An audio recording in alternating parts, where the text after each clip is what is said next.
আসসালামু আলাইকুম রহমতুল্লাহি আবরাকাত। নাহমাদুহু ওয়া নুসাল্লি আলা রসুলিহিল করিম, আম্মা বাদ। আজ আমরা জানাজার নামাজের কিছু মাসলা মাসাইল সম্পর্কে জানব। জানাজার নামাজে দুইটি ফরজ কাজ। এক নম্বর হলো চার তাকবীর বলা।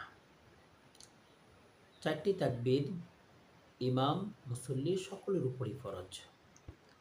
এই চারটি তাকবীরের কোনো একটি তাকবীর যদি ইমাম অথবা মুসল্লি থেকে ভুলে অথবা ইচ্ছাকৃত ছুটে যায়, তাহলে জানাজার নামাজ তার শুদ্ধ হবে না।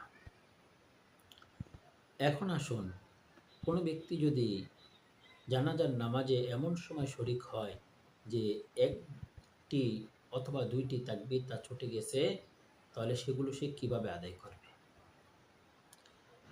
যদি একটি তাকবীর ছুটে যায়, তাহলে ইমাম সাহেব সালাম ফিরানোর পরে সে ওই তাকবীরটি নিজে নিজে দিয়ে নিবে এবং তাকবীরের পরে সানাও পড়বে, যদি উপলব্ধি করতে পারে জানাজার খাটিয়া তার সামনে উপস্থিত আছে।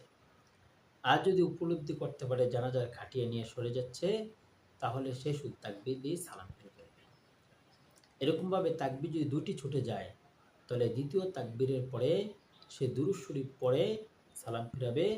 যদি উপলব্ধি করতে পারে না খাট তো সরিয়ে নিয়ে যাওয়া হচ্ছে, তাহলে সে শুধু তাকবীর দিয়ে সালাম ফিরে ফেলবে।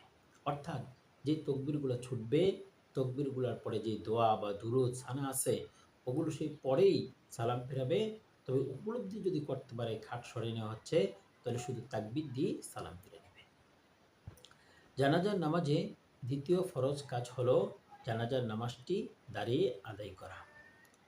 সুস্থ সাবলীল ব্যক্তি, এরকম ব্যক্তির জন্য জানাজার নামাজ দাঁড়িয়ে পড়াই আবশ্যক।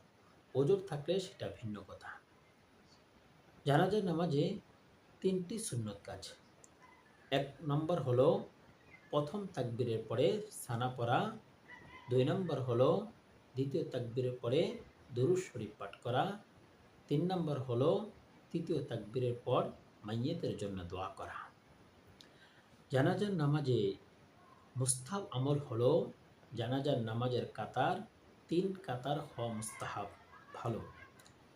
৩ কাতার সম্পর্কে রাসূল আকরাম সাল্লাল্লাহু আলাইহি সাল্লাম বলেছেন, আবু দাউদ শরীফে সহিহ সূত্র হাদিসে বর্ণিত আছে, রাসূল আকরাম সাল্লাল্লাহু আলাইহি সাল্লাম বলেন, যে ব্যক্তি জানাজার নামাজে ৩ কাতার হবে, আল্লাহ তাআলা ওই ব্যক্তিকে ক্ষমা করে দিবেন। এজন্য জানাজার নামাজের কাতার ৩ কাতার করা এটাই মুস্তাহাব, ভালো।